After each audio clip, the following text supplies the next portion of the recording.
Would you trust this man with your children? How about your grandchildren? Little did anyone know that Keith Richards would become the most trustworthy seeming Rolling Stone in their grandfather age.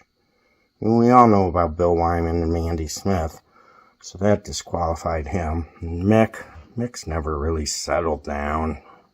I mean, maybe private life he has, but Keith has really come a long way since, the 70s when he wasn't functioning that well.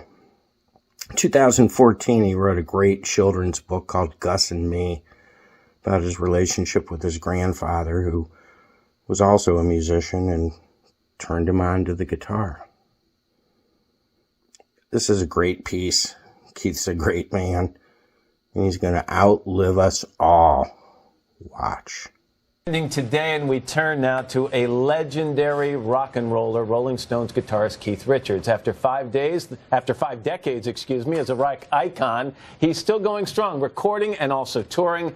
And now Richards is reaching out to a new and younger audience with a children's book called Gus and Me. I'm trying to imagine, 1971, you just record Brown Sugar, and you and Mick and Charlie and Ron are sitting around, and you go, you know what I really want to do is do children's books. Yeah, it's a hard one to bite on, isn't it? Yeah. I hope you don't take it as an insult. No doubt You've heard them all, haven't you? That most people don't think of the name Keith Richards and the words children's book in the same sentence. I understand this, and I'd like to state right now that I'm trying to broaden my appeal. You're reaching out to a whole new audience? Yeah, I've realized, it's time to make grandpas hip, When it comes to hip grandpas, it's Richards' own Theodore Augustus Dupree, who's the subject of Gus and Me, his new children's book.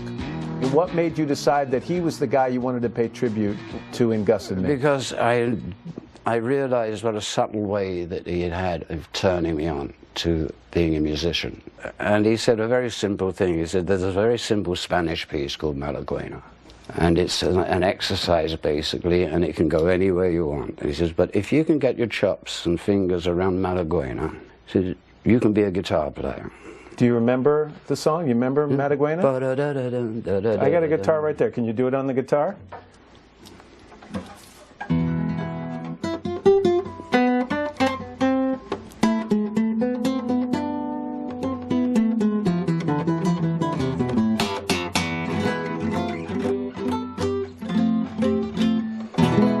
It's like riding a bicycle, isn't it? I got the book here. Yeah. I picked a couple of pages. Will you read them for me?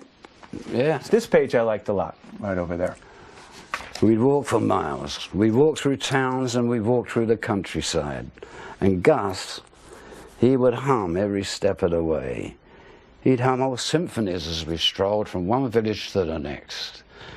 He'd hum funny little tunes as we wandered skinny streets and smoky alleys, marching songs as we tiptoed around foggy ponds and explored silent forests. We got a whole group of kids out there thinking, why didn't he read me bedtime stories?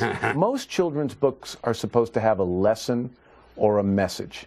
All right, so what's the message? What do you want young readers to take away from this? I think kids, it might help kids be aware that they do have grandparents and grandfathers. But at the same time, I'm hoping it works in reverse, in that grandparents recognize and realize that they have grandkids, and to tighten that bond.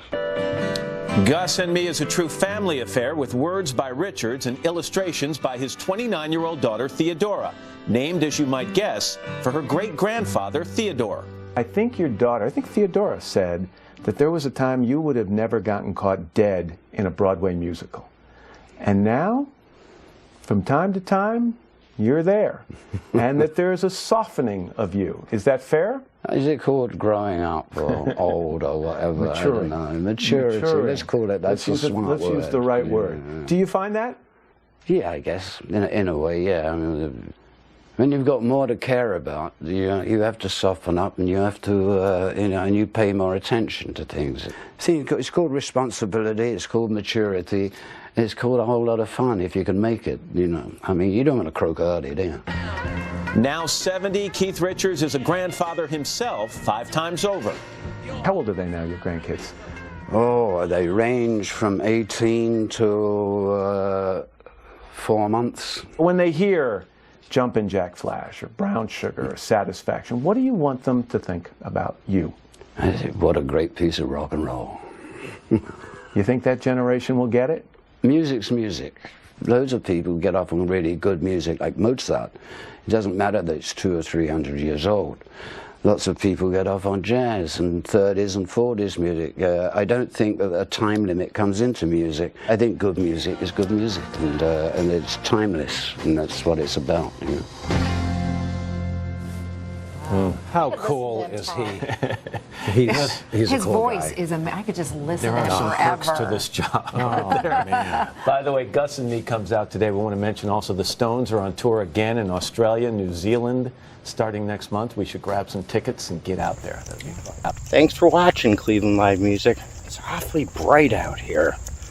I'd click on another one of my videos. Quit looking into the sun. Your mother told you not to do that. Please hit the subscribe button. And if you want to support the channel more, there's GoFundMe and Patreon information in the video descriptions. Ooh, ooh!